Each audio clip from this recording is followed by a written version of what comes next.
been into pop culture or alternative fashion for a while now, then there's a good chance you've probably experienced some level of social isolation and ridicule because of it. Growing up in the late 2000s and early 2010s as a preteen and teenager really tested my resolve and dedication towards the hobbies and fashion that I enjoyed. And although it was definitely character building, I wouldn't necessarily say that it instilled a lot of positive feelings towards others. However, since lockdown, the landscape around geeky hobbies and alternative fashion has changed dramatically. E-girl makeup, e-kids, cosplay, Hello Kitty, and anime all took off massively when people had a lot of time to themselves and were away from their kind of social circles, which could instill this feeling of repression. All of these things that were previously considered loser core were suddenly part of the mainstream social and marketing trend cycles. So many mainstream and basic TikTokers and content creators were jumping on these trends. They were participating in these trends. Who could forget Benji Kroll's e-girl makeup or the era of the split-screen cosplay videos? It really was this jumbo juice of people who have always loved these things, or people who had always had an interest in these things, and a bunch of people who were only really allowing themselves to be introduced to them. But of course, just like with any popular social media trend, it very quickly switched up, with the people participating now suddenly laughing at those who were still taking part. All of those blatantly mean-spirited satire videos of people mocking teenagers and preteens who used neo-pronouns or used a preferred name that was a little bit more quirky, and also did Jasmine Bean-style alternative makeup. Or in more recent times, people who originally loved a Pop Mart blind box or Labubu suddenly deciding that it was immediately overconsumption for anyone who was participating. And also, as a side note, I am sick to death of people using the term overconsumption as just this weird clickbait incorrect phrase towards anyone that just happens to have a hobby. TikTok really does just decide to use so many terms, very often accusatory terms, massively incorrectly. I mean, the literal definition of overconsumption is the fact or action of consuming something to excess, and often in a climate where the demand outweighs the supply, aka like people buying 3 to 4 to 5 full boxes of the same Labubu set just to open on social media, especially when other people who just want one can't get one. That can be called overconsumption. But we also need to acknowledge that buying a couple of solitary blind boxes does not an overconsumer make. Watching teenagers online calling dedicated figure collectors overconsumers tires me out so much. As if having a hobby that you genuinely love and you've dedicated years to is somehow on par with monthly Shein hauls. And this is where we talk about the subject of today's video, which is the nerd out trend, which is something that has gone the exact same way as this idea of overconsumption. With people initially participating in this trend to share their hobbies or fandoms, to it now suddenly turning into this asinine discourse about what counts as nerdy, what counts as a real hobby or a genuine interest. Well, as a certified nerd, overconsumer, or loser, I'm here to give my 2 cents, because I genuinely do believe that this issue runs deeper than just putting down crumble cookie as a hobby or tanning oil that you enjoy as something that you're passionate about. If anything, this trend has proved to me how insufferable everybody is. And yeah, I'm talking about the posers and the nerds. We're living in the weirdest and possibly scariest timeline right now. Every news cycle feels like a South Park skit, and the UK is now restricting a lot of media at the cost of your sensitive data. If you're a creator or even just a keen internet user, staying safe and unrestricted online is more important than ever. And luckily, this is where today's video sponsor comes in: CyberGhost VPN. CyberGhost routes your online activity through a secure and encrypted tunnel, keeping your IP hidden and your data private. Turning on CyberGhost VPN before you browse encrypts and reroutes all of your traffic through their secure servers, so no one will know of or have control of your online activity. What's more, CyberGhost VPN doesn't keep track of your browsing or data, meaning even they don't have access to your online activity. Within a matter of seconds, you can change your virtual location and unlock geo-blocked contents from loads of major streaming services, as well as finding better deals on things like flights to Japan, or even just shopping your favorite merchandise. And the best part is, CyberGhost VPN works on all major platforms.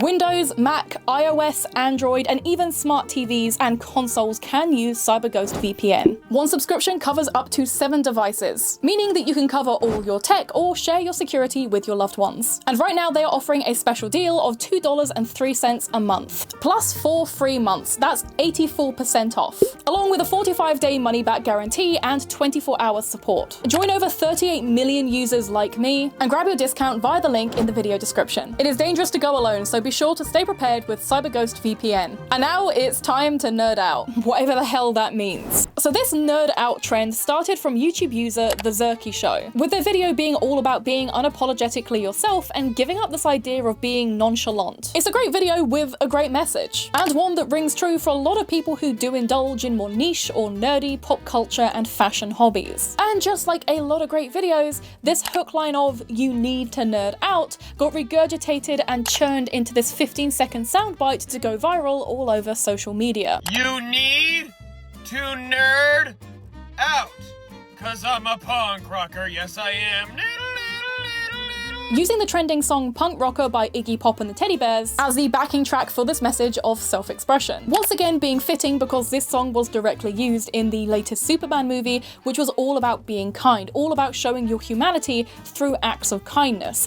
And the whole message is that kindness is the real punk rock. Being kind is what is cool, what is rebellious. And like I said, very quickly this trend of nerding out took hold all over social media, especially TikTok, with tens and thousands of people showing their love for their passions and their interests. Cosplayers shared their footage from anime conventions. Artists shared their work and inspirations. And again, people from all walks of life got to nerd out. And hell, even I participated in the trend, genuinely enjoying the opportunity to just make a fun little video about the things that I personally love and enjoy and have done for many years. I mean, shit, I'm incredibly fortunate enough to be a full-time content creator who gets to yap about the niche, weird, whatever interests I have for the enjoyment of other people. That's my whole job. Teenage me literally could never have fathomed that I'd be in the position that I'm in now, that I'd receive amazing fan art, that I'd have queues waiting for hours to just meet me at conventions, and that I'd be able to come here and have an audience of people who want to listen to me yap about shit I enjoy. Not to mention getting that infamous play button, which I'm sure many of us, even if we didn't have an interest in being a YouTuber or being a content creator,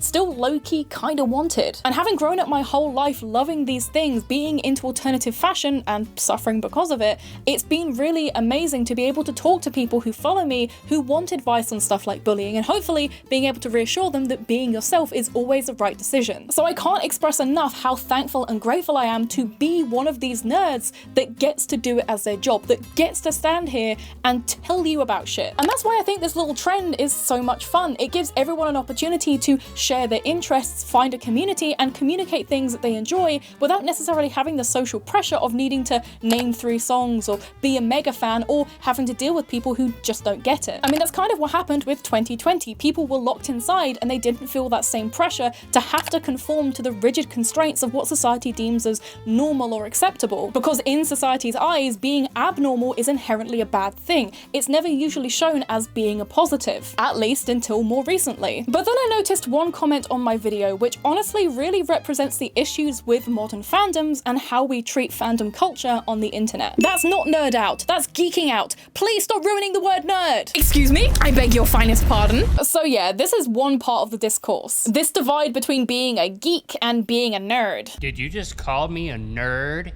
Geek? I've seen multiple online comments trying to make this distinction between nerd and geek, saying that nerd is exclusively more based on academic intelligence, whilst geek is more based on pop culture and weird hobbies. Which is kind of ironic because the people making these distinctions couldn't even be bothered to Google the actual definition of these terms. So nerd, according to the Cambridge Dictionary, is a person who is extremely interested in one subject, especially computers, and knows a lot of facts about it. And another definition of nerd can also be, according to Cambridge Dictionary, a person, especially a man, who is not attractive and is awkward or socially embarrassing. Both of these definitions do not specify any academic requirements, and can be applied to enjoyers of many different fandoms and hobbies. It takes all sorts to be an insufferable loser. I would know. I am one. Being a nerd quite literally just means being very, very enthusiastic about something that you like and typically containing a lot of knowledge about it. So in all technicality, you can be a nerd about sports. For example, if you know a lot about your favorite team, you are a nerd for that team. You are very read up on it. Again, these interests could be something academic like science, or they could be something niche and nerdy and not at all based in reality, such as the SCP Foundation. Being a nerd is not constrained to some sort of intellectual requirement. And as for the definition of geek, according to the Cambridge Dictionary once again, a geek is someone who is very interested in a particular subject and knows a lot about it, or someone who is intelligent but not fashionable or popular. Oh, gee whiz, it almost looks like TikTok commenters got it wrong again, and that geek and nerd are quite literally interchangeable terms that almost have the identical meaning. And the same attitude of gatekeeping quickly overran this trend, with people taking part citing Lululemon, Crumble Cookie, chain restaurants, and of course products as their nerd out moment, immediately inciting the wrath of the internet as they got dragged and mocked online. You need to nerd out. 'Cause I'm a punk rocker, yeah. And you know what, sure, it is kind of odd to me that people genuinely do believe that chain restaurants or brands or products are something they consider a hobby, something that they genuinely consider themselves very, very passionate about. It does kind of miss the point of the trend, and it still feels like a manufactured way of seeming palatable to people that you're trying to impress, trying to fit in, once again, within mainstream society, something which is actively against what this trend is all about and trying to promote. And I'm sure people like this do just genuinely exist. People who do genuinely just really love Taco Bell, or people who genuinely do really love Crumble Cookie, or name brand restaurants or name brand products. People do probably genuinely love Target in the same way that I love figure collecting, or I love a weird anime. And if anything, that should speak to a wider issue in society where people are almost rigidly put in this box of expectations from a very young age about what is and isn't acceptable to enjoy. Because I don't know a single kid that grows up without some sort of weird hobby, weird habit, weird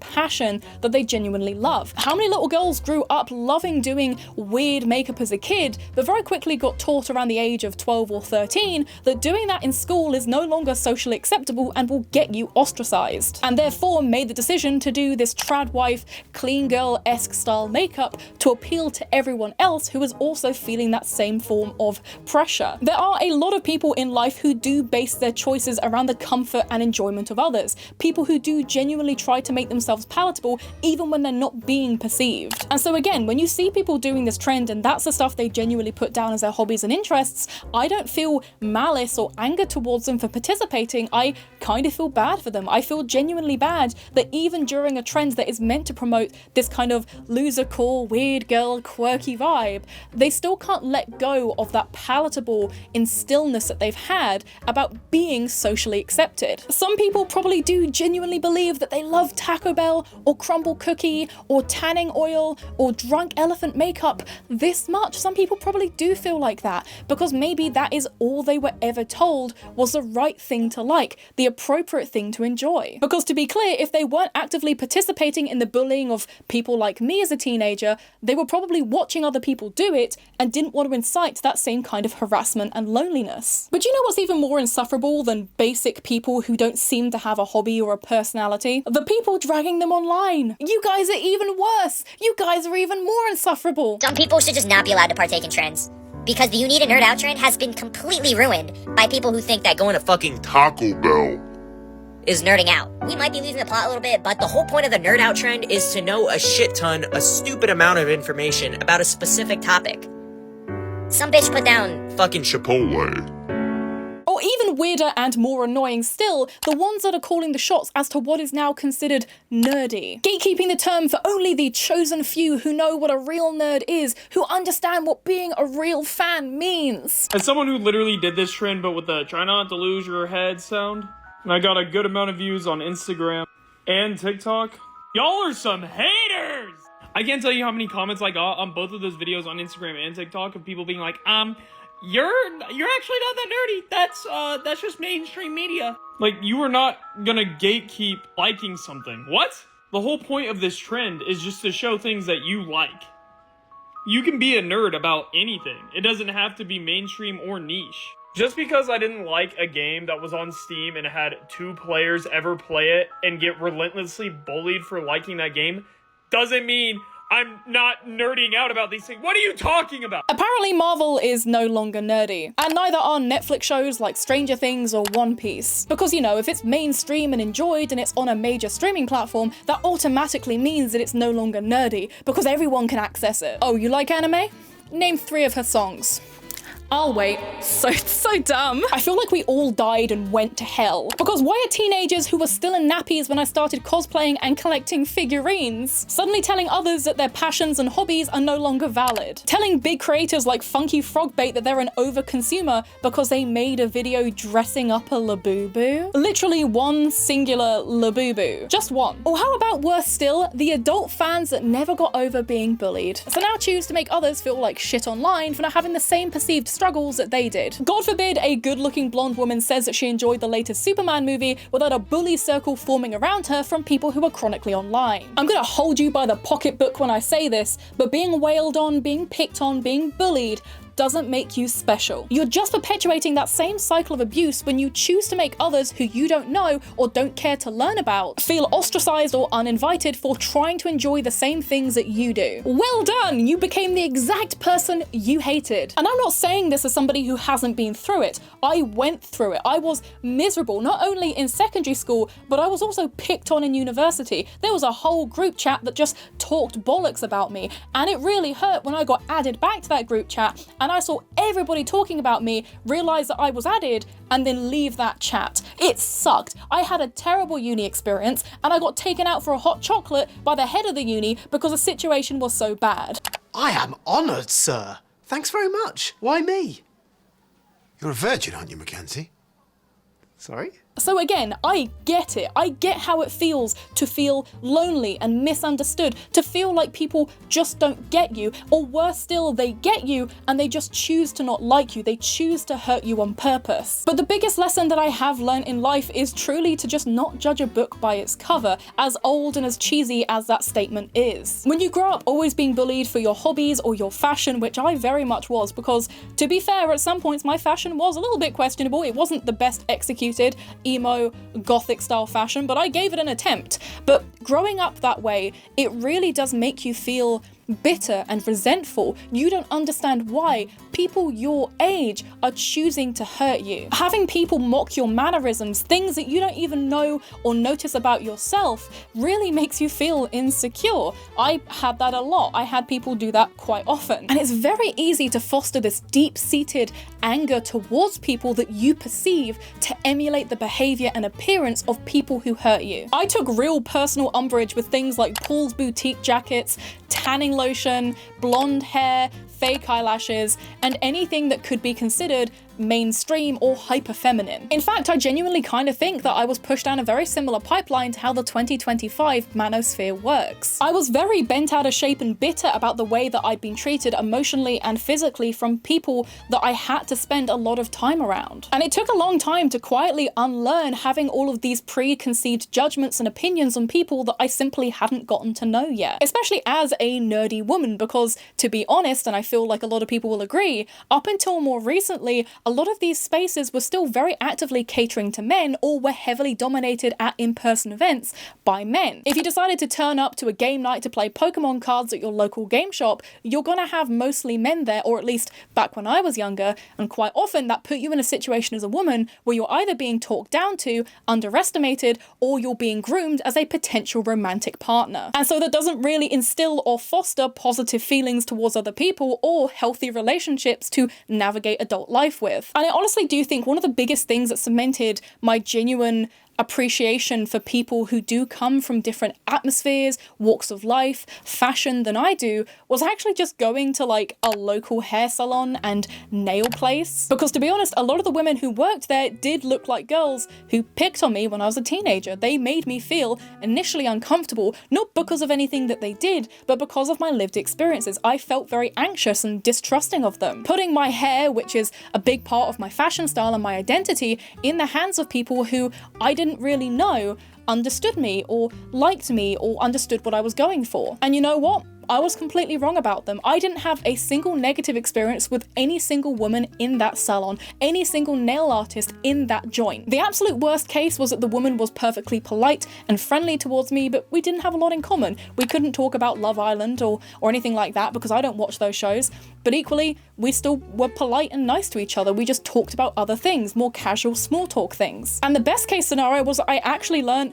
very quickly that a lot of these women, despite looking completely different from me, being considered basic and uninteresting actually did have hobbies and similarities to me that made me have a really good conversation with them. We talked about Hello Kitty, we talked about going on holiday to Asia and the things they were excited to do when they went to Shanghai. We talked about hair products, we talked about makeup, we talked about online drama. And it made me realize that the people who did pick on me, that did make me feel bad about how I looked, the way I dressed, the things I enjoyed, were just crappy people, not as a group entity or a monolith, but just as individuals. And now I like to think that I give everyone a fair shake and I get to know everyone first before casting judgment. I've had women who look the exact opposite of me approach me and ask for eyeliner recommendations because they can tell my eyeliner's not going anywhere. They can see it across the street and they want to know where the link is. And actually, for as many negative interactions as I sometimes still get as somebody in alternative fashion and as a creator online, the actual positives massively outweigh the negatives.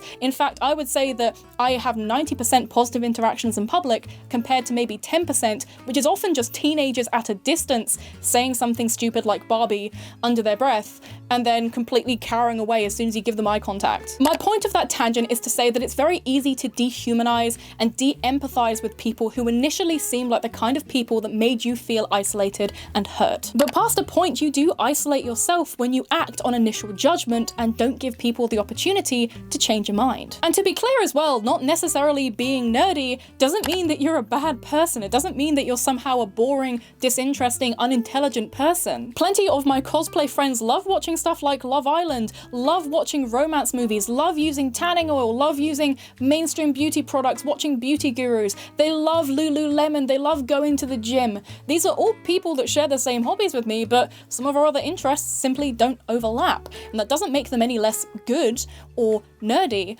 They just have a varied personality. They have a diverse spectrum of things that they care about. They're on the spectrum.